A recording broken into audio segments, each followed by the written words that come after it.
നമ്മളെപ്പോഴും heart attack എന്ന് പറയുമ്പോൾ നമുക്ക് നെഞ്ച് വേദന എന്നുള്ളൊരു ഫീലിംഗ് ആണ് എല്ലാവർക്കും ഉള്ളത്.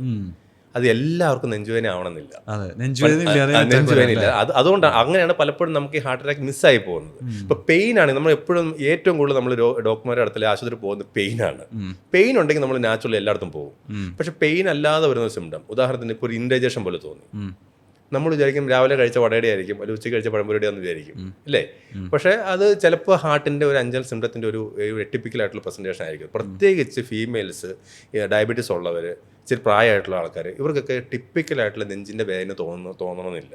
അവർക്ക് പലപ്പോഴും ഇതുപോലെ ഒരു ഇൻഡൈജഷൻ പോലെ, ചിലപ്പോൾ ചെറിയ സ്വെറ്റിങ് പോലെ, ചിലപ്പോൾ ചെറിയ ടയർഡ്നെസ്, അങ്ങനെയൊക്കെ ആയിരിക്കും തോന്നുക. അപ്പോൾ അത് നമുക്ക് ഒരു പ്രാവശ്യം തോന്നി നമ്മളത് അന്ന് ഇവാലുവേറ്റ് ചെയ്തില്ലെങ്കിൽ നമ്മൾ ആ അറ്റാക്കിൻ്റെ ഭാഗം ആ സമയത്ത് നമ്മൾ മിസ് ചെയ്തു. പിന്നെ വേറെ കുഴപ്പങ്ങളൊന്നും ഇല്ലാത്തവരുടെ ദൈവത്തിൻ്റെ കൃപ കൊണ്ട് നമ്മൾ വലിയ കുഴപ്പമില്ലാണ്ട് പോകുന്നു. വേറൊരു ആവശ്യത്തിന് എന്തെങ്കിലും ഒരു ഈസിയൊക്കെ എടുക്കുമ്പോഴായിരിക്കും ചിലപ്പോൾ അന്ന് അറ്റാക്ക് വന്നെന്ന് മനസ്സിലാവുന്നത്. കഴിഞ്ഞ ആഴ്ച ഒരു പേഷ്യൻ്റ് തോന്നുന്നു. ആക്ച്വലി പേഷ്യൻറ്റിന് ഗ്യാസ് നേരത്തെ ഉള്ളതാണ്. കഴിഞ്ഞ ഒരാഴ്ചയായിട്ട് പുള്ളിക്ക് നടക്കുമ്പോൾ ഗ്യാസ് കൂടുതലായിട്ട് വരുന്നു. അപ്പം ഗ്യാസ് ആണെങ്കിൽ സാധാരണ വെറുതെ ഇരിക്കുമ്പോൾ വരേണ്ടതല്ലേ, പുള്ളിക്ക് ഗ്യാസ് കൂടുതൽ വരുന്നത് നടക്കുമ്പോൾ മാത്രമാണ്. നോക്കുമ്പോൾ നല്ല ബ്ലോക്കുകളാണ് പേഷ്യൻറ്റിന്. അപ്പോൾ അത് ഈ ഗ്യാസ് എന്ന് പറയുന്നത് നമ്മളെ പലരും അവഗണിക്കുന്ന ഒരു സിംറ്റമാണ്. അത് ഈ കൂടുതലും നമുക്ക് ഈ എക്സേർട്ട് ചെയ്യുമ്പോൾ അല്ലെങ്കിൽ ജോലി ചെയ്യുമ്പോഴോ സ്റ്റെപ്പ് കയറുമ്പോഴോ കൂടുതലായിട്ട് വരുന്ന ഗ്യാസ് ആണെങ്കിൽ അത് ഹാർട്ടിൻ്റെ ആണോ ബ്ലോക്കിൻ്റെ ആണോ എന്നുള്ളത് നോക്കേണ്ടത് അത്യാവശ്യമാണ്. അതാണ് ഞാൻ ചോദിക്കുന്നത്. അതായത് ഇപ്പോൾ നമുക്ക് വരുന്നത് ഗ്യാസ് ആണോ അല്ലെങ്കിൽ ഇതൊരു അറ്റാക്ക് ആണോ, നമ്മളിതെങ്ങനെ ഇപ്പോൾ തിരിച്ചറിയുക? അതെ ഈ പറഞ്ഞ പോലെ ഒന്ന് റിസ്ക് ഫാക്ടേഴ്സ് ഉള്ള ആളാണെങ്കിൽ, നേരത്തെ പറഞ്ഞ അപായ ഘടകങ്ങളുള്ള ആളാണെങ്കിൽ ഗ്യാസ് ആയിട്ട് തോന്നിയാൽ പോലും ഒരു ഹോസ്പിറ്റലിൽ പോയി ഈസി എടുത്ത് നോക്കേണ്ടത് അത്യാവശ്യമാണ്. പിന്നെ മാറാതെ നിൽക്കുന്ന ഗ്യാസ്, ജോലി ചെയ്യുമ്പോൾ കൂടുതലായിട്ട് വരുന്ന ഗ്യാസ്, ഇതൊക്കെയാണ് ഒരു ഹാർട്ടിൻ്റെ ആവാൻ ചാൻസ് ഉള്ള ഗ്യാസ്. അതെ, നമുക്ക് വരുന്ന ആ ഒരു ഗ്യാസിന്റെ നമുക്ക് സാധാരണ വരുന്ന നമുക്ക് അറിയാലോ. അതിൽ നിന്നും അൺയൂഷ്വലായിട്ട് കണ്ടു കഴിഞ്ഞാൽ 100% നമ്മൾ നോക്കണം, നമ്മൾ ഈസി എടുത്ത് നോക്കണം. ഇപ്പോൾ സാധാരണ നമുക്കൊരു ഭക്ഷണം കഴിക്കുമ്പോൾ അല്ലെങ്കിൽ ഒരു എരിവുള്ള സാധനം കഴിക്കുമ്പോൾ നമുക്ക് ചെറിയൊരു ഗ്യാസ് തോന്നി, നമ്മൾ ഇച്ചിരി വെള്ളം കുടിക്കുമ്പോഴോ അതൊക്കെ ആകുമ്പോൾ മാറും. ഈ ഗ്യാസിന്റെ കൂടെ നമുക്ക് കുറച്ച് അൺയൂഷ്വൽ സ്വെറ്റിങ് തോന്നുവാണ്, നടക്കുമ്പോൾ നമുക്കൊരു അസ്വസ്ഥത തോന്നുവാണ്, അല്ലെങ്കിൽ അത് മാറുന്നില്ല. ഇപ്പോൾ ഇന്ന് ഉച്ചയ്ക്ക് വന്ന സാധനം വൈകുന്നേരമായിട്ട് രാവിലെ ആയിട്ട് മാറുന്നില്ല. ഇങ്ങനെയൊക്കെ സിംറ്റംസ് വന്നു കഴിയുമ്പോൾ അത് അൺയൂഷ്വൽ, നമുക്ക് സാധാരണ വരുന്ന പോലത്തെ ഒരു സംഭവം അല്ലല്ലോ. എനിക്കൊരു പേഷ്യൻ്റ് ഉണ്ടായിരുന്നു, പുള്ളിക്കാരൻ 42 വയസ്സേ ഉള്ളൂ. അദ്ദേഹത്തിന് രാവിലെ അദ്ദേഹം ജോലിക്ക് പോണ സമയത്ത് അദ്ദേഹത്തിന് ഒരു ഗ്യാസിന് പ്രശ്നം തോന്നി. അത് മാറിയില്ല, വൈകുന്നേരമായിട്ട് 7-8 മണിയായിട്ട് അദ്ദേഹം മാറായിരുന്നിട്ട് ആ സമയത്താണ് അദ്ദേഹം ആശുപത്രി പോകുന്നത്. നോക്കിയപ്പോൾ വലിയ ഹാർട്ട് അറ്റാക്ക് ആയിരുന്നു. ഹാർട്ട് അറ്റാക്ക് വന്നു, അദ്ദേഹത്തിന് പമ്പിങ് കുറവായിരുന്നു. പക്ഷെ അദ്ദേഹത്തിന്റെ ഭാഗ്യം കൊണ്ടാണ് നമുക്ക് അതുവരെ വേറെ കുഴപ്പമില്ല. സാധാരണ ഈ ഹാർട്ട് അറ്റാക്കിൽ ഏറ്റവും വലിയ പ്രശ്നം എന്താണെന്ന് വെച്ച് കഴിഞ്ഞാൽ, ഓരോ തവണ ഹാർട്ടിൻ്റെ അറ്റാക്കിൽ ഈ പെയിനോ അല്ലെങ്കിൽ അസ്വസ്ഥ വരുമ്പോൾ ഹാർട്ട് ബിഹേവ് ചെയ്യുന്നത് എങ്ങനെയെന്ന് പറയാൻ പറ്റത്തില്ല. ജസ്റ്റ് പെയിൻ വെച്ച് മാത്രം അങ്ങനെ ഇരിക്കുവാണെങ്കിൽ കുഴപ്പമില്ല. പക്ഷെ പലപ്പോഴും സംഭവിക്കുന്നതല്ല, ഹാർട്ടിൻ്റെ താളം നിൽപ്പിച്ച് തെറ്റിപ്പോകും, ചിലപ്പോൾ BP വ്യത്യാസം വരും, ചിലപ്പോൾ താള വ്യത്യാസം വരും, ചില ബോധം കെട്ട് പോകും. അപ്പോൾ നമുക്ക് ഹാർട്ട് അറ്റാക്ക് വരുമ്പോൾ പലപ്പോഴും രോഗികൾ മരണപ്പെട്ടു പോകണമെന്ന് വെച്ച് കഴിഞ്ഞാൽ ഈ ഹോസ്പിറ്റലിൽ എത്തുന്നതിന് മുമ്പ് മരണപ്പെടുവാൻ കാരണം ഈ ഹാർട്ട് അറ്റാക്ക് വരുന്ന സമയത്ത് ഹാർട്ട് ബിഹേവ് ചെയ്യുന്ന രീതി മാറുമ്പോഴാണ്. നോർമലി ഇടിച്ചുകൊണ്ടിരുന്ന ഹാർട്ട് മാറിയിട്ട് താളം തെറ്റേണ്ടി ഇടിക്കുക, അങ്ങനെയൊക്കെയാണ് ഈ കുഴഞ്ഞു ഉണക്കം മരിക്കുന്നത്. അപ്പം നമ്മുടെ ടൈം ഫ്രെയിം വളരെ ഇമ്പോർട്ടൻ്റ് ആണ്. അതായത് ഹാർട്ട് അറ്റാക്ക് വന്നു കഴിഞ്ഞാൽ എത്രയും പെട്ടെന്ന് ഹോസ്പിറ്റലിൽ എത്തണം. ഇപ്പം നമ്മൾ ഓരോ മിനിറ്റ് കഴിയുന്നതോറും ഹാർട്ടിൻ്റെ മസിൽസ് നശിച്ചുകൊണ്ടിരിക്കും. നമ്മൾ പറയുന്നത് ടൈം ഈസ് മസിൽ എന്നാണ്. അതായത് ഓരോ മിനിറ്റ് കഴിയുമ്പോഴും ഈ നശിച്ചു പോകുന്ന മസിൽസിൻ്റെ എണ്ണം കൂടിക്കൊണ്ടേയിരിക്കും. അപ്പോൾ ഒരു പക്ഷേ നമ്മൾ അതിനുശേഷം ആൻജിയോപ്ലാസ്റ്റി ചെയ്ത് രോഗിയെ രക്ഷപ്പെടുത്തിയാലും പിന്നീടും അയാൾക്ക് ഈ ഹാർട്ട് ഫെയിലിയർ എന്ന് പറയും, അതായത് ഹാർട്ടിൻ്റെ മസിൽസിൻ്റെ പമ്പിങ് കുറഞ്ഞു പോകുന്ന അവസ്ഥ, അതിലേക്ക് പോകാൻ ചാൻസ് ഉണ്ട്. അതുകൊണ്ട് എത്രയും പെട്ടെന്ന് തന്നെ കണ്ടുപിടിച്ച് ട്രീറ്റ് ചെയ്താലേ നമുക്ക് വേണ്ടത്ര ബെനിഫിറ്റ് കിട്ടത്തുള്ളൂ. അതെ, അത് നമുക്ക് ഓരോരുത്തർക്കും മനസ്സിലാവുമല്ലോ. നമുക്ക് സാധാരണ വരുന്ന പോലത്തെ സിംറ്റം അല്ല എന്നുണ്ടെങ്കിൽ അറ്റ്ലീസ്റ്റ് ഒരു ഈസി എടുത്ത് നോക്കാം. മനസ്സിലായി, ഈസി ഇപ്പം നമുക്ക് നമ്മുടെ നാട്ടിലൊക്കെ ഇഷ്ടം പോലെ സ്ഥലത്ത് ഈസി ആയിട്ട് നമുക്ക് ഈസി എടുക്കാവുന്നതേ ഉള്ളൂ. ഒരു അരമണിക്കൂറിനകത്ത് ഈസി എടുക്കാൻ പറ്റുന്ന സ്ഥലങ്ങളാണെന്നോ എനിക്ക് തോന്നുന്നു. ഇപ്പോൾ കേരളത്തിൽ എവിടെ പോയാലും പറ്റുന്ന സ്ഥലങ്ങളാണ്. അപ്പോൾ അങ്ങ് അൺയൂഷ്വലായിട്ട് സാധാരണ ഉള്ള പോലത്തെ ഒരു ഗ്യാസ് അല്ല, എന്തോ ഒരു പ്രശ്നമുണ്ട്, നമുക്ക് ഡിസ്കംഫർട്ടാണ്, നടക്കുമ്പോൾ ബുദ്ധിമുട്ടാണ്, ക്ഷീണം തോന്നുന്നു, അല്ലെങ്കിൽ ചെറിയ സ്വെറ്റിംഗ് പോലെ തോന്നുന്നു, യൂഷ്വലി വരുന്ന പോലത്തെ ഗ്യാസ് അല്ല. അങ്ങനെയൊക്കെ തോന്നുവാണെങ്കിൽ 100% ഒരു ECG എന്തായാലും എടുത്ത് നോക്കണം. നേരത്തെ പറഞ്ഞ പോലെ ഹോസ്പിറ്റലിൽ പോയി കഴിഞ്ഞാലും ഒരു 4 hours ഹോസ്പിറ്റലിൽ വെയിറ്റ് ചെയ്യണം. വെയിറ്റ് ചെയ്തിട്ട് ഈ ട്രോപ്പോണിൻ ടെസ്റ്റ് ചെയ്തിട്ട് നെഗറ്റീവ് ആണെങ്കിൽ പോകാൻ പാടുള്ളൂ. കാരണം ഈ troponin test positive and minimum 4 hours എടുക്കും. ഈ ട്രോപ്പോണിൻ എന്ന് വെച്ചാൽ ഈ മയോകാർഡിയം, അതായത് ഹാർട്ടിൻ്റെ മസിലിൻ്റെ ഇഞ്ചുറിയുടെ ഒരു മാർക്കറാണ്. അതായത് ഹാർട്ടിൻ്റെ മസിലിലേക്ക് ബ്ലഡ് സപ്ലൈ കുറഞ്ഞു പോകുമ്പോൾ ബ്ലഡിൽ പോസിറ്റീവ് ആവുന്ന സാധനമാണ്. അത് ബ്ലഡിൽ പൊങ്ങി വരാൻ 4 hours എടുക്കും. അപ്പോൾ നമ്മൾ നെഗറ്റീവ് ആണെങ്കിലും ഫസ്റ്റ് ട്രോപ്പോണിൻ നെഗറ്റീവ് ആണെങ്കിലും ഹോസ്പിറ്റലിൽ തന്നെ സ്റ്റേ ചെയ്തിട്ട് നേരത്തെ ഡോക്ടർ പറഞ്ഞ പോലെ സീരിയലായിട്ടുള്ള ECGയും ട്രോപ്പോണിൻ ആഫ്റ്റർ 4 hours എടുത്ത് നോക്കി നെഗറ്റീവ് ആണെങ്കിൽ മാത്രമേ വീട്ടിലേക്ക് പോകാൻ പാടുള്ളൂ. ഓക്കെ, ഇതിപ്പോൾ പലർക്കും ഇപ്പോൾ പ്രായമായവർക്ക് പ്രത്യേകിച്ചും ഈ ആൻജിയോപ്ലാസ്റ്റി എന്നൊക്കെ കേട്ട് കഴിഞ്ഞാൽ അപ്പം ബോധം കെട്ട് പോകുന്ന രോഗികളുണ്ടായിരിക്കും. അതായത് നമ്മളുടെ ഹൃദയത്തിനുള്ളിലേക്ക് ഒരു ബലൂൺ കടത്തി വിടുന്നു, അവിടെ ഒരു സ്റ്റെൻറ്റ് പോലൊരു കമ്പി വലയും ഉണ്ടാക്കുന്നു, അപ്പോൾ ഈ ഒരു സാധാരണക്കാരന് ഈ ആൻജിയോപ്ലാസ്റ്റിയുടെ ടെക്നിക്ക് എന്താണെന്ന് പറഞ്ഞു കൊടുക്കാൻ പറഞ്ഞാൽ എങ്ങനെ സിമ്പിളായിട്ട് തന്നെ പറഞ്ഞു കൊടുക്കുക പ്രൊസീജിയർ? ഈ വേറൊരു സംശയമുണ്ട്, ആൻജിയോഗ്രാമും ആൻജിയോപ്ലാസ്റ്റി അല്ലേ? അപ്പൊ ഇതാ നമുക്ക് പലർക്കും അതൊരു കൺഫ്യൂഷൻ സംശയമുണ്ട്. വരാം. അല്ല, ആൻജിയോഗ്രാം എന്ന് പറഞ്ഞാൽ ടെസ്റ്റ് ആണ്. നമുക്ക് ഈ ബ്ലോക്ക് ഉണ്ടോ എന്ന് കണ്ടുപിടിക്കുന്ന ടെസ്റ്റിന്റെ പേരാണ് ആൻജിയോഗ്രാം. അപ്പോൾ ആൻജിയോഗ്രാം ചെയ്യുമ്പോഴാണ് നമുക്ക് മനസ്സിലാകുന്നത് ബ്ലോക്ക് ഉണ്ടോ, ബ്ലോക്ക് ഇല്ലയോ, ഒരു ബ്ലോക്ക് ആണോ 5 ബ്ലോക്ക് ആണോ നമുക്ക് മനസ്സിലാകുന്നത് ആൻജിയോഗ്രാം ചെയ്യുമ്പോഴാണ്. ഈ ആൻജിയോഗ്രാം ചെയ്തിട്ട് ഈ ബ്ലോക്ക് ഉണ്ടോ, ബ്ലോക്ക് മാറ്റുന്ന ആ ഒരു ചികിത്സയ്ക്ക് പറയുന്ന പേരാണ് ആൻജിയോപ്ലാസ്റ്റി. ബലൂൺ വെച്ച് വീർപ്പിച്ച് ചെയ്യുന്ന ആ ചികിത്സയ്ക്കാണ് ആൻജിയോപ്ലാസ്റ്റി എന്ന് പറയുന്നത്. ആ ബലൂൺ വെച്ച് ആ ബ്ലോക്ക് മാറ്റിയിട്ട് അവിടെ വെക്കുന്ന ആ ഒരു സാധനത്തിനാണ് സ്റ്റെന്റ് എന്ന് പറയുന്നത്. ഓക്കെ. അപ്പോൾ ഇത് പണ്ട് നമ്മൾ ചെയ്തുകൊണ്ടിരുന്നത് തുടയിലെ രക്തക്കൊള്ളിൽ കൂടിയായിരുന്നു. ഇത് ഈ ആൻജിയോപ്ലാസ്റ്റി എന്ന് പറയുമ്പോൾ ഒരു ഓപ്പറേഷൻ അല്ല. ഇത് നമ്മൾ ലോക്കൽ അനസ്തേഷ്യ വെച്ച് ആ ഏരിയ മാത്രം മരവിപ്പിച്ചിട്ട് ചെറിയ ട്യൂബ് വെച്ചിട്ട് ആ കാലിക്കൂടെ ആവട്ടെ, ഇപ്പം നമ്മൾ കയ്യിലൂടെ റേഡിയൽ ആർട്ടറി എന്ന് പറയും, കയ്യിലൂടെ ചെറിയൊരു ട്യൂബ്, അത് നമ്മൾ കത്തീറ്റർ എന്ന് പറയും, അത് അവിടെ നിന്ന് ഹൃദയ തമ്മിലായിട്ട് കടത്തി വിട്ട് അതിലൂടെയാണ് ചെയ്യുന്നത്. അപ്പോൾ അതിൽ വലിയ പെയിനോ കാര്യങ്ങളൊന്നും വരുന്ന കാര്യമല്ല. ഒരു 5 മിനിറ്റ് മാത്രം എടുക്കുന്ന ഒരു പ്രൊസീജിയറാണ്. അതെ, ഈ ലോക്കൽ അനസ്തേഷ്യയിലാണ്, ബോധം കെടുത്തുന്ന കാര്യങ്ങളല്ല. പിന്നെ ഭയങ്കര കോംപ്ലക്സ് ആയിട്ടുള്ള പ്രൊസീജിയറൊക്കെ ചെയ്യുന്ന ചില സമയത്ത് നമ്മൾ ചിലപ്പോൾ രോഗിക്ക് സജഷൻ കൊടുക്കും. അതല്ലാതെ യൂഷ്വലി ഒരു ആൻജിയോഗ്രാം ടെസ്റ്റ് എന്ന് പറഞ്ഞു കഴിഞ്ഞാൽ ഒരു മാക്സിമം 15-20 മിനിറ്റ്സ് മാക്സിമം അതിനുള്ളിൽ നമുക്ക് ചെയ്ത് തീർക്കാവുന്ന ടെസ്റ്റാണ് ആൻജിയോഗ്രാം ടെസ്റ്റ്. ആൻജിയോപ്ലാസ്റ്റി അത് കയ്യിലൂടെ അല്ലെങ്കിൽ കാലിൽ കൂടി രക്തക്കൊള്ളിൽ കൂടെയാണ് ചെയ്യുന്നത്. അപ്പോൾ നമ്മൾ അതിന് അങ്ങനെ ഒരു പേടിക്കേണ്ട കാര്യമില്ല. അങ്ങനെ ഒരുപാട് മാത്രമല്ല, ഇപ്പോൾ ശാസ്ത്രമൊക്കെ പുരോഗമിച്ചതിനനുസരിച്ച് വളരെ ഈസി ആയിട്ട് നമുക്കിപ്പോൾ ചെയ്യാൻ പറ്റുന്ന കാര്യങ്ങളേ ഉള്ളൂ. അല്ല അതിൻ്റെ റിസ്ക് കാര്യങ്ങളൊക്കെ ഞാൻ പറഞ്ഞില്ല, ഇപ്പോൾ നമുക്ക് ഇവാലുവേഷനും അതിൻ്റെ കത്തീറ്ററും അതിൻ്റെ മെഡിസിൻസും എല്ലാം നമുക്ക് ഇമ്പ്രൂവ് ചെയ്തിട്ടുണ്ട്. അപ്പോൾ വളരെ ഈസി ആയിട്ട് പേടിക്കേണ്ടതൊന്നുമില്ല. വളരെ മാത്രമല്ല, ഇത് അങ്ങനെ ബോധം കെടുത്തി ചെയ്യേണ്ട കാര്യങ്ങളൊന്നുള്ള കാര്യങ്ങളല്ല ഈ ആൻജിയോഗ്രാം, ആൻജിയോപ്ലാസ്റ്റി എന്ന് പറയുന്നത്. പിന്നെ ഈ നമുക്കറിയാം ഈ പൈപ്പിനകത്ത് ക്ലാവ് പിടിക്കത്തില്ല, അതുപോലെ രക്തക്കൊള്ളിനകത്ത് വരുന്ന ഒരു ക്ലാവാണ് ഈ ബ്ലോക്ക് എന്ന് പറയുന്നത്. അപ്പോൾ നമ്മൾ ചെയ്യുന്നത് എന്താ വെച്ചാൽ ഒരു ചെറിയ വയർ ഇതിനകത്തുകൂടി കടത്തിയിട്ട് ഒരു ബലൂൺ വെച്ചിട്ട് ഈ ക്ലാവിൻ്റെ അല്ലെങ്കിൽ ഈ ബ്ലോക്കിൻ്റെ കാർഡിനെ കുറച്ച് ശേഷം ഒരു സ്റ്റെൻറ്റ് ഇട്ടത് മാറ്റുന്നു. അപ്പോൾ ഇത് ഇപ്പം നമുക്ക് ഇമേജിങ് ഉണ്ട്, അതായത് ഇമേജ് ഗൈഡഡ് ആൻജിയോപ്ലാസ്റ്റി എന്ന് പറയും. അതായത് നമ്മളൊരു ചെറിയ ക്യാമറ, അത് നമ്മൾ അൾട്രാസൗണ്ട് ക്യാമറ ആവാം, ലൈറ്റിൻ്റെ ക്യാമറ, OCT അല്ലെങ്കിൽ IVS എന്ന് പറയും. ഇത് കടത്തി നോക്കിയിട്ട് കൃത്യമായി ഈ രക്തക്കൊള്ളിൻ്റെ സൈസ് നോക്കും, നോക്കിയിട്ട് എന്തുകൊണ്ട് ബ്ലോക്ക് വന്നു നോക്കും, ഈ ബ്ലോക്കിൻ്റെ നേച്ചർ നോക്കും. അത് നോക്കിയിട്ട് അതിനനുസരിച്ചുള്ള ബലൂൺ എടുത്ത് ഡയലേറ്റ് ചെയ്തിട്ട് അതിൻ്റെ അനുസരിച്ചുള്ള സ്റ്റെൻറ്റ് ഇട്ട് കഴിഞ്ഞാൽ പിന്നീട് ബ്ലോക്ക് വരാനുള്ള ചാൻസസ് വളരെ കുറവായിരിക്കും. അത് വളരെ സേഫുമാണ്, ഈസി ആയിട്ട് ചെയ്യാനും പറ്റും. അതുപോലെ തന്നെ നമ്മൾ നേരത്തേക്ക് ഈ ഹാർഡായിട്ടുള്ള ബ്ലോക്ക് ഉണ്ടല്ലോ, ഈ കാൽസ്യം അടിഞ്ഞ ബ്ലോക്ക്, അതൊക്കെ നമ്മൾ സാധാരണ ഈ റോട്ടാബ്ലേഷൻ അങ്ങനെയുള്ള കുറേ ടെക്നിക്സ് ഉപയോഗിച്ച് ഈ കാൽഷ്യം പൊടിച്ചാണ് ചെയ്തുകൊണ്ടിരുന്നത്. എന്നാൽ നമുക്ക് ഇന്നിപ്പം നമുക്ക് ലേസർ ആൻജിയോപ്ലാസ്റ്റി ഉണ്ട്. അതായത് ഈ ടൈറ്റായിട്ടുള്ള ഹാർഡായിട്ടുള്ള ബ്ലോക്കൊക്കെ നമുക്ക് ഈ ലേസർ കത്തിയിട്ട് കൊണ്ടുപോയിട്ട് വളരെ ചെറിയൊരു ലേസർ കത്തിയിട്ട് കടത്തിയിട്ട് ഈ ബ്ലോക്കിൻ്റെ നേച്ചർ ഒന്ന് മാറ്റും. അതായത് ഈ ഹാർഡ് ബ്ലോക്കിനെ സോഫ്റ്റ് ആക്കും. അത് സോഫ്റ്റായി കഴിഞ്ഞാൽ പിന്നെ നമുക്ക് നോർമലായിട്ടുള്ള ആൻജിയോപ്ലാസ്റ്റി ഈ ഹാർഡ് ബ്ലോക്കിന് പോലും ചെയ്യാൻ പറ്റും. അപ്പോൾ ആർക്കൊക്കെ ഈ ലേസർ ആൻജിയോപ്ലാസ്റ്റി സജസ്റ്റ്, എല്ലാവർക്കും അത് വേണ്ട ആവശ്യമുണ്ടോ? അല്ലല്ലോ, സാധാരണ ആൻജിയോപ്ലാസ്റ്റി ചെയ്യാൻ പറ്റാത്ത ആൾക്കാർക്ക്, അതായത് ഇപ്പം ഇതുപോലെ കാൽസ്യം അടിഞ്ഞുകൂടിയ ബ്ലോക്ക് അല്ലെങ്കിൽ 100% ബ്ലോക്ക്, ചിലപ്പോൾ നമുക്ക് ഈ 100% ബ്ലോക്കൊക്കെ നമുക്ക് വയറ് ചിലപ്പോൾ കൊണ്ടുപോകാൻ പറ്റിയിരിക്കും, പക്ഷേ ബലൂൺ പോകത്തില്ല, അത്രയും ഹാർഡായിരിക്കും. അപ്പോൾ അങ്ങനെയുള്ള ബ്ലോക്കൊക്കെ നമുക്ക് ഈ ലേസർ ഉപയോഗിച്ച് കഴിഞ്ഞാൽ ഈസി ആയിട്ട് ബലൂൺ കൊണ്ടുപോകാൻ പറ്റും. അപ്പോൾ അങ്ങനെയുള്ള ഒരു സാധാരണ ആൻജിയോപ്ലാസ്റ്റി പറ്റാത്ത ആൾക്കാർക്കാണ് നമ്മൾ യൂഷ്വലി ലേസർ ആൻജിയോപ്ലാസ്റ്റി ചെയ്യുന്നത്. ഓക്കെ. ഇപ്പോൾ ഇതുപോലെ ഇതിലിപ്പോൾ ഈ ലേസർ ആൻജിയോപ്ലാസ്റ്റി ആണെങ്കിലും എന്താണെങ്കിലും രോഗിയെ സംബന്ധിച്ച് കയ്യിലൂടെയോ കാലിലൂടെയോ ഉള്ള ട്യൂബ് മാത്രമേ ഉള്ളൂ. ആ ഭാഗത്തുള്ളൊരു മരവിപ്പിക്കലും അവിടെയുള്ളൊരു ചെറിയ വേദന, അത് മരവിപ്പിച്ച വേദന വരത്തില്ലല്ലോ. പ്രൊസീജിയർ അതാണ് പ്രൊസീജിയർ. ജനറൽ അനസ്തേഷ്യയിൽ ബോധം കെടുത്തിയോ അങ്ങനെ ഒരു ഭയപ്പാടോടുകൂടി കാണേണ്ട കാര്യമല്ല. പിന്നെ എല്ലാ പ്രൊസീജിയർ പോലെ നമുക്കൊരു സർജറി ആയിക്കോട്ടെ എന്തുമായാലും അതിനൊരു ഇൻഹറൻ്റ് ആയിട്ടുള്ള ചെറിയൊരു റിസ്ക് ഉണ്ട്. ഒരു 0.1% റിസ്ക് എന്ന് പറയുമെങ്കിൽ 1000 പേർക്ക് ചെയ്യുമ്പോൾ 1-2 ആൾക്ക് നമുക്ക് അതിൻ്റെ കുറച്ച് ബുദ്ധിമുട്ട് വരാൻ ചാൻസ് ഉണ്ട്. പക്ഷേ അത് നമുക്കിപ്പോൾ പലപ്പോഴും നമുക്കത് ഏതൊക്കെ രോഗികൾക്കാണ് നമുക്കൊരു റിസ്ക് കൂടുതലുള്ളത്, ഏതൊക്കെ രോഗികൾക്കാണ് നമുക്ക് റിസ്ക് കുറച്ച് ചെയ്യാൻ പറ്റുന്നത്, അതൊക്കെ നമുക്ക് ആദ്യമേ തന്നെ അറിയാൻ പറ്റും ബ്ലോക്കെല്ലാം ചെയ്ത് കഴിയുമ്പോൾ. അപ്പോൾ അതിൻ്റെയൊക്കെ മുൻകരുതലുകൾ എടുത്തിട്ടാണ് പ്രൊസീജിയേഴ്സ് എല്ലാം ചെയ്യുന്നത്. അപ്പോൾ ഈ ലേസർ ആൻജിയോപ്ലാസ്റ്റി ചെയ്യുന്ന സമയത്ത് എല്ലാവർക്കും ചിലപ്പോൾ ഉണ്ടാകുന്ന ഒരു ഡൗട്ടായിരിക്കും, അതായത് ഈ ലേസർ കടത്തി വിടുന്ന സമയത്ത് നമ്മളുടെ ഹൃദയത്തിന് ചൂട് പിടിക്കത്തില്ല, അപ്പോൾ അത് പിന്നീട് വല്ല ദോഷവും നമ്മൾ ഉപയോഗിക്കുന്നത് കോൾഡ് ലേസറാണ്, അതായത് ചൂടില്ലാത്ത ലേസറാണ് ഉപയോഗിക്കുന്നത്. അത് എൻ്റെ മെക്കാനിസം തന്നെ ഡിഫറെൻ്റ് ആണ്. വളരെ ആക്ച്വലി നോർമൽ ആൻജിയോപ്ലാസ്റ്റിക്കാലും വളരെ റിസ്ക് കുറഞ്ഞ പ്രോസസ്സാണ്.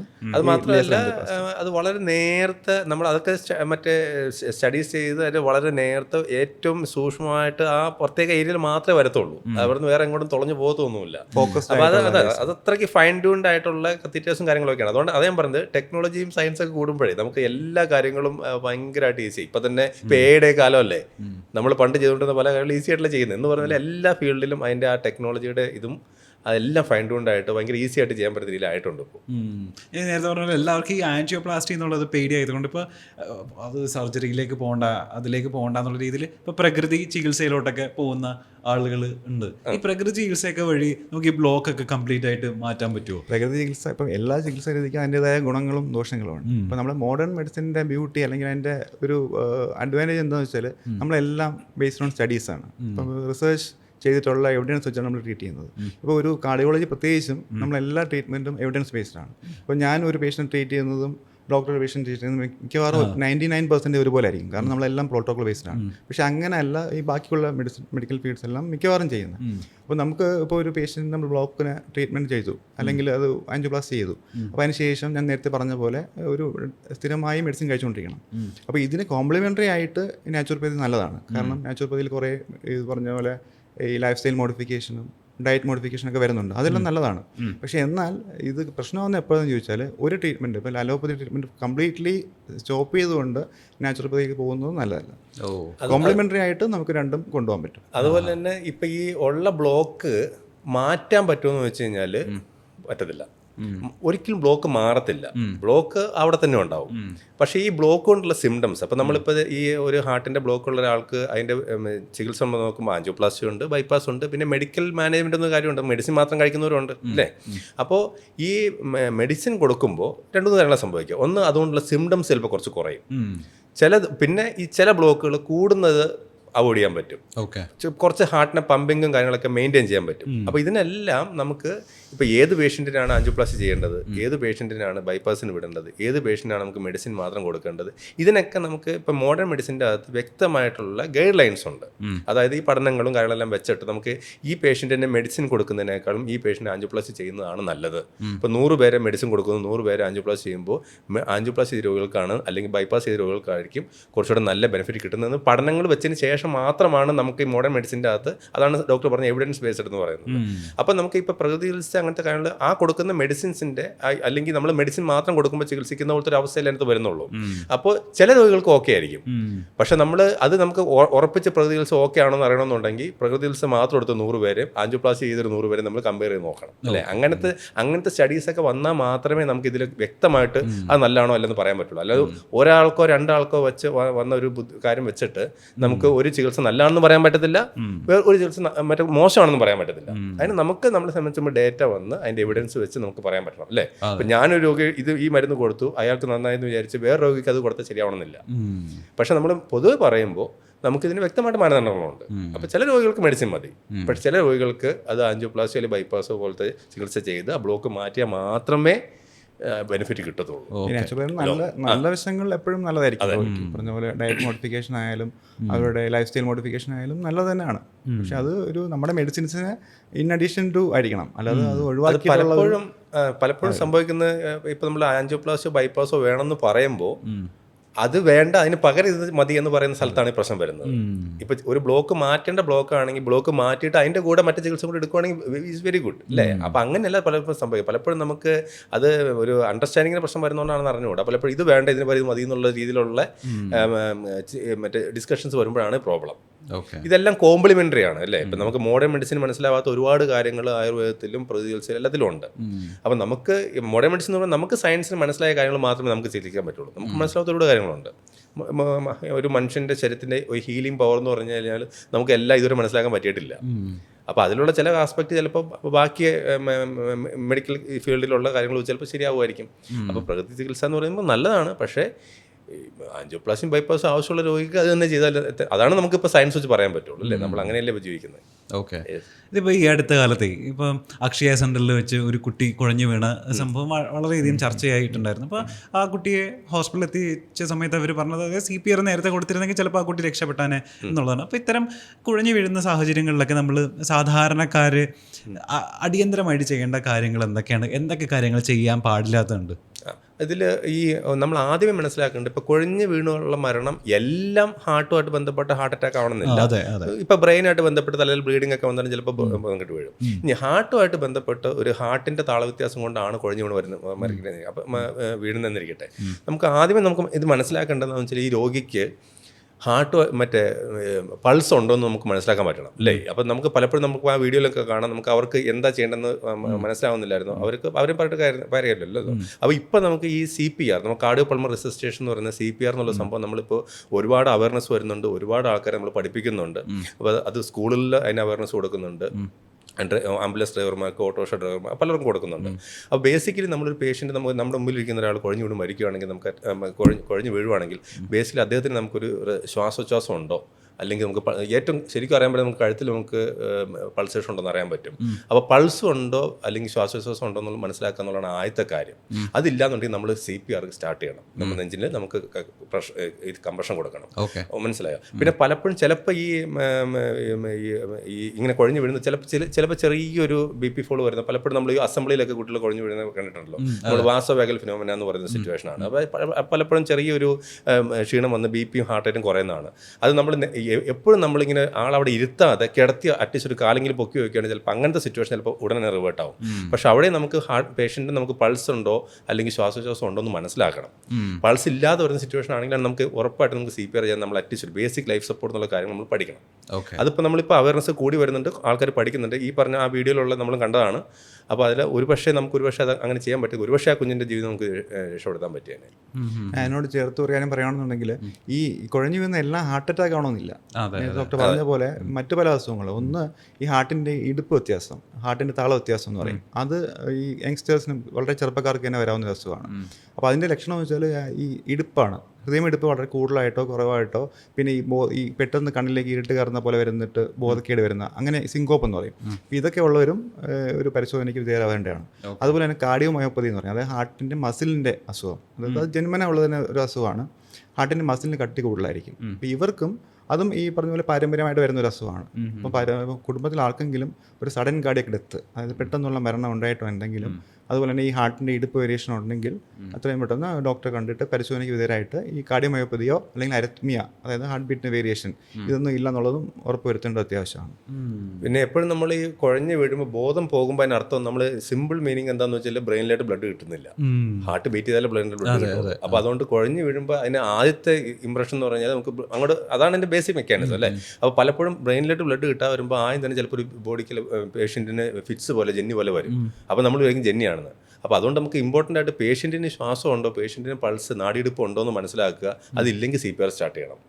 അപ്പോൾ അത് പക്ഷേ ഇത് ഒരു ലേമനെ നമുക്ക് പെട്ടെന്ന് മനസ്സിലാക്കാൻ പാടായിരിക്കും അല്ലേ. നമുക്ക് ആ ഒരു വെപ്രാളത്തിനിടയ്ക്ക് ഇതൊന്നും മനസ്സിലാക്കാൻ പറ്റില്ല. പക്ഷേ അതുകൊണ്ട് നമുക്ക് ഇതിനൊരു അവയർനെസ് ഭയങ്കരമായിട്ട് കൊടുക്കേണ്ട ഒരു സമയമാണ് ഇപ്പോൾ.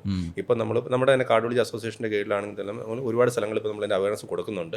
ഈ ബേസിക് ലൈഫ് സപ്പോർട്ട് എന്നുള്ള കാര്യം അറ്റ്ലീസ്റ്റ് ഒരു മെഡിക്കൽ ഹെൽപ്പ് വരുന്നത് വരെ. ഇപ്പം നമ്മുടെ നാട്ടിലൊക്കെ നമ്മളെ കുറച്ച് ലക്കിയായിട്ടുള്ള ആൾക്കാർ, നമുക്ക് അടുത്ത് തന്നെ ഇഷ്ടംപോലെ ഹോസ്പിറ്റൽസ് ഒക്കെ ഉള്ള സിറ്റുവേഷനാണ്.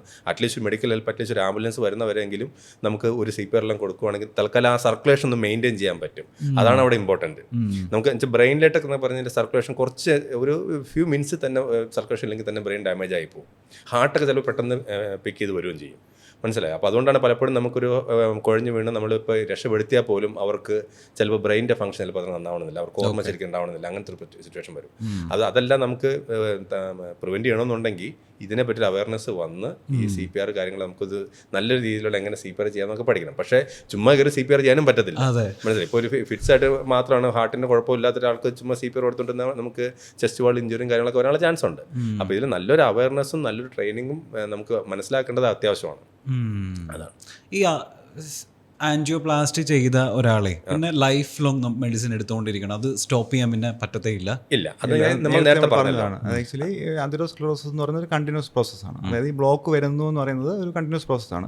ഒരു തവണ എന്തുകൊണ്ടാണ് ബ്ലോക്ക് വന്നത് അതേ കാരണം കൊണ്ട് തന്നെ പിന്നെയും ബ്ലോക്ക് വരാം. അപ്പോൾ നമുക്ക് ഇതിന് ഒരു മോഡിഫിക്കേഷൻ ചെയ്യാൻ നമുക്ക് പറ്റത്തുള്ളൂ. അപ്പോൾ നമ്മൾ സെൻഡിട്ട് കഴിഞ്ഞാലും താൽക്കാലികമായ ഒരു ശമനം ഉണ്ടായാലും പിന്നീട് നേരത്തെ വന്ന പോലെ ബ്ലോക്ക് വരാതിരിക്കാൻ വേണ്ടിയിട്ട് നമ്മൾ കുറച്ച് കാര്യങ്ങൾ ചെയ്യാനുണ്ട്. അതിൽ ഒന്നാണ് ഈ പറഞ്ഞ പോലെ ബ്ലഡ് തിന്നേഴ്സ് എന്ന് പറയും. അതായത് ഈ ബ്ലഡ് ക്ലോട്ട് വന്നിട്ടാണ് ഹാർട്ട് അറ്റാക്ക് വരുന്നത്. അതായത് ഈ നേരത്തെ ഉള്ള ബ്ലോക്കിനകത്ത് ഒരു ബ്ലഡ് ക്ലോട്ട് ഒന്ന് അടഞ്ഞു പോകുമ്പോഴാണ് അറ്റാക്ക് വരുന്നത്. അപ്പോൾ അതുപോലെ ഈ ബ്ലഡ് ക്ലോട്ട് ആവാതിരിക്കാനുള്ള മെഡിസിൻസ്, ആസ്പിരിൻ, ക്ലോപ്പിഡോഗ്രൽ, ടിക്കാഗ്രലോൾ എന്നീ 3 മെഡിസിൻസാണ് സാധാരണ ഉള്ളത്. നമ്മളൊരു ആൻജിയോപ്ലാസ്റ്റി കഴിഞ്ഞ് രോഗിക്കുകയാണെങ്കിൽ ആദ്യത്തെ ഒരു 6 മാസം മുതൽ 1 വർഷം വരെ 2 ബ്ലഡ് തിന്നേഴ്സ് കൊടുക്കും നമ്മൾ. അത് കഴിയുമ്പോൾ ഒന്നാക്കും. ഈ 1 എന്ന് പറയുന്നത് ലൈഫ് ലോങ് കഴിച്ചുകൊണ്ടിരിക്കണം. കാരണം ഒരു തവണ വന്നവർക്ക് പിന്നെ വരാമല്ലോ. അത് അടുത്തതായിട്ട് ഈ കൊളസ്ട്രോളിൻ്റെ, ഞാൻ നേരത്തെ പറഞ്ഞ പോലെ ഒരു ടാർഗറ്റ് ഉണ്ട് നമുക്ക്. അതായത് ഒരു ആൻജിയോപ്ലാസ്റ്റി ചെയ്ത അല്ലെങ്കിൽ ഒരു അറ്റാക്ക് വന്ന ആളിന് ഈ LDL കൊളസ്ട്രോൾ, ചീത്ത കൊളസ്ട്രോൾ 70 താഴെ വയ്ക്കണം. 70 കൂടാൻ പാടില്ല. അപ്പോൾ ആ 70 താഴെ വയ്ക്കാൻ ആവശ്യമായ കൊളസ്ട്രോളിൻ്റെ മെഡിസിൻ എത്ര ചിലപ്പോൾ 20 ആവാം, 40 ആവാം. അപ്പോൾ ആ അത്രയും അത് കഴിച്ചുകൊണ്ടിരിക്കണം. ഓരോ 3 മാസം കൂടുമ്പോഴും കൊളസ്ട്രോൾ ചെക്ക് ചെയ്തിട്ട് ഈ 70 താഴെയാണെന്ന് ഉറപ്പ് വരുത്തുകയും വേണം. പിന്നെ ഉള്ളതെന്ന് വെച്ചാൽ പലർക്കും ഈ ഹാർട്ടിൻ്റെ പമ്പിങ് കുറവായിട്ട് വരാം, പ്രത്യേകിച്ച് അറ്റാക്ക് കഴിഞ്ഞിട്ടാണെങ്കിൽ. അപ്പോൾ അതിനുള്ള കുറച്ച് മെഡിസിൻസ് കാണും. പിന്നെ ഈ ബീറ്റ ബ്ലോക്കേഴ്സ്, നേരത്തെ പറഞ്ഞ പോലെ ഹാർട്ട് ബീറ്റ് കൂടാതിരിക്കാൻ. ഇപ്പോൾ നമുക്കൊരു ആൻജിയോപ്ലാസ്റ്റി അല്ലെങ്കിൽ അറ്റാക്ക് വന്ന ആളിന് ഈ ഹാർട്ട് ബീറ്റിനൊരു ടാർഗറ്റ് ഉണ്ട്. നമുക്കൊരു 50 to 70 വയ്ക്കണം. ഒരു 80 ക്രോസ് ചെയ്യാൻ പാടില്ല. അപ്പോൾ അയാൾ നടക്കുമ്പോഴോ ജോലി ചെയ്യുമ്പോഴോ എക്സസൈസ് ചെയ്യുമ്പോഴൊക്കെ ഒരു 80ക്ക് മേളിൽ പോകുന്നത് നല്ലതല്ല. അപ്പോൾ അതുകൊണ്ട് ഹാർട്ട് ബീറ്റ് കുറയ്ക്കാനായിട്ട് ബീറ്റ ബ്ലോക്കേഴ്സ് ഉള്ള മെഡിസിൻസ്, അപ്പോൾ ഈ ബ്ലഡ് തിന്നേഴ്സ്, ഈ കൊളസ്ട്രോൾ മെഡിസിൻസ്, ബീറ്റ ബ്ലോക്കേഴ്സ്, ഇതൊക്കെയാണ് അത്യാവശ്യമായിട്ട് കഴിച്ചുകൊണ്ടിരിക്കേണ്ടത്. പിന്നെ ഈ പറഞ്ഞ പോലെ റിസ്ക് ഫാക്ടേഴ്സ് അല്ലേ, BP, ഷുഗർ, കൊളസ്ട്രോൾ, അപ്പോൾ ഇതെല്ലാം നോർമലാക്കി വയ്ക്കുന്നതും അത്യാവശ്യമാണ്. അപ്പോൾ ഇതിനുള്ള മെഡിസിൻസും കഴിച്ചുകൊണ്ടിരിക്കേണ്ടി വരും.